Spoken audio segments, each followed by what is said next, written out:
Welcome to VibeCaps, your go-to channel for emotional deep dives and powerful series recaps. Season 2 opens not with peace, but with a burning determination. Gi-hun, the winner of Season 1, now a changed man, refuses to spend his prize money. Haunted by guilt and the countless lives lost, he's driven by a single goal, to expose the shadowy organization behind the horrific games. As he's about to board a plane and start a new life, fate intervenes. He spots the very salesman who lured him into the game, the man with the unforgettable smile and the mysterious red-blue card. In a moment of emotional upheaval, Gi-hun cancels his flight and begins a dangerous pursuit. He's no longer a victim, he's now the hunter. Meanwhile, Detective Junho, presumed dead after being shot by his own brother, the front man, is revealed to have survived. He secretly resumes his investigation, walking a lonely path filled with betrayal, searching for answers that could destroy the entire system. Gi-hun experiences a strange, vivid dream, a symbolic vision of the front man and a strange card marked with 3 symbols. It's not just a dream, it's a warning.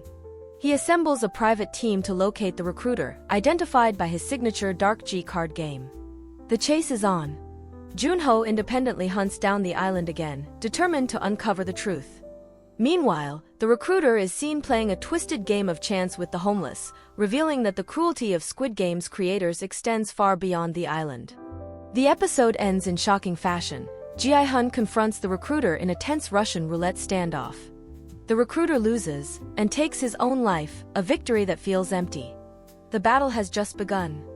The second episode picks up immediately. Gi-hun, now framed for murder, is arrested by Junho, but their past connection leads to an unlikely alliance. Junho realizes Gi-hun isn't a threat, but a key to exposing the truth. We're introduced to a new character, Kang No-yeol, a former North Korean soldier with a mysterious past. But he doesn't join as a contestant.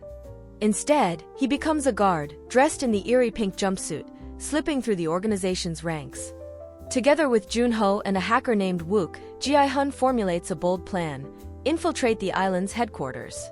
Using a cryptic card found on the recruiter, they follow a lead to a Halloween party, one of the VIP's secret gatherings. There, under the mask of festivity, the real monsters roam. But things go sideways. Gi-hun is captured. Yet, instead of punishment, he's offered something more disturbing: a second chance, an invitation back into the games. And he accepts. Now back in the game, Gi-hun's true mission begins. A tracking device placed on him allows Junho and Wook to follow his trail, leading them to a remote, heavily guarded island. The games begin, with a familiar yet more brutal version of red light, green light. Out of 456 players, 91 are eliminated in the first round alone. Blood splatters across the sand as the haunting giant doll returns with even colder eyes. Gi-hun, hardened by his past, becomes an unexpected leader. Initially doubted, he earns trust when a player who disobeys his instructions is immediately killed. Among the new players are Manji-I, a former YouTuber ruined by scandal, and Thanos, a rapper drowning in debt, both desperate, both broken. A major twist unfolds. A vote to end the game ends in a tie, until player 001 casts the final vote, and it's a yes. The game continues. The true horror? Player 001 is the front man himself. Watching, controlling, manipulating. Meanwhile, the tracking team climbs cliffs and braves deadly terrain to follow Gi-hun, but their device is discovered by a local fisherman. The front man knew. He was always a step ahead.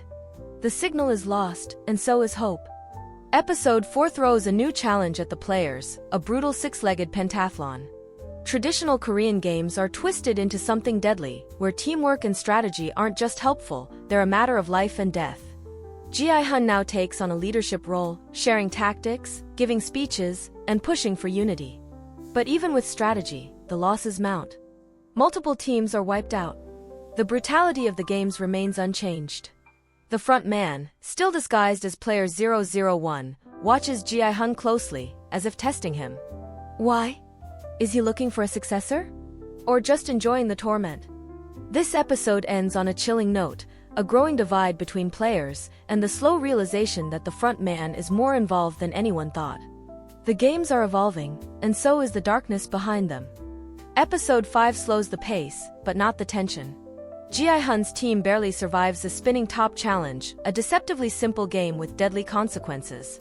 We get deeper insights into player motivations.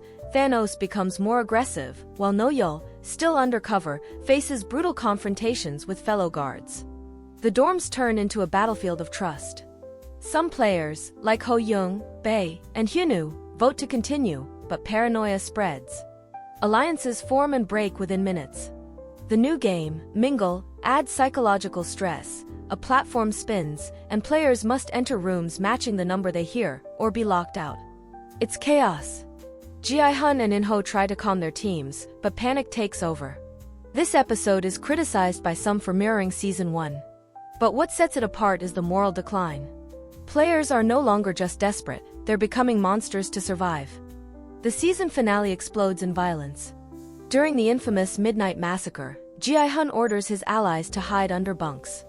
He believes, naively, that the masked guards will stop the bloodshed once it escalates. They don't. The VIPs are entertained by carnage. Gi-hun and his team fake death. When the guards come near, they strike, killing them and stealing their weapons. A rebellion begins. But they're outnumbered. Ammunition runs out. Wook and most of Gi-hun's allies fall. They never even reach the control center. The dream of taking down the system dies in the dust. Junho returns to his original identity, but deceives Gi-hun into thinking he's dead. Meanwhile, the front man, aware of everything, steps in. In a final twist of betrayal, he lies to Gi-hun about reinforcements. Youngbae, Gi-hun's closest friend, dies in his arms. It was doomed from the start. The front man was always 10 steps ahead. The rebellion was part of the entertainment, staged for the VIPs. The masked men outnumbered and outgunned the rebels. Even with Noyeol's military background, there was no winning this. In a heartbreaking turn, the front man betrays them again, murdering their backup and ensuring no escape. The season closes not with victory, but with the bitter taste of manipulation. Votes could have saved them. But perhaps that was the front man's point all along, to show that in a world ruled by greed and spectacle, survival is just another illusion.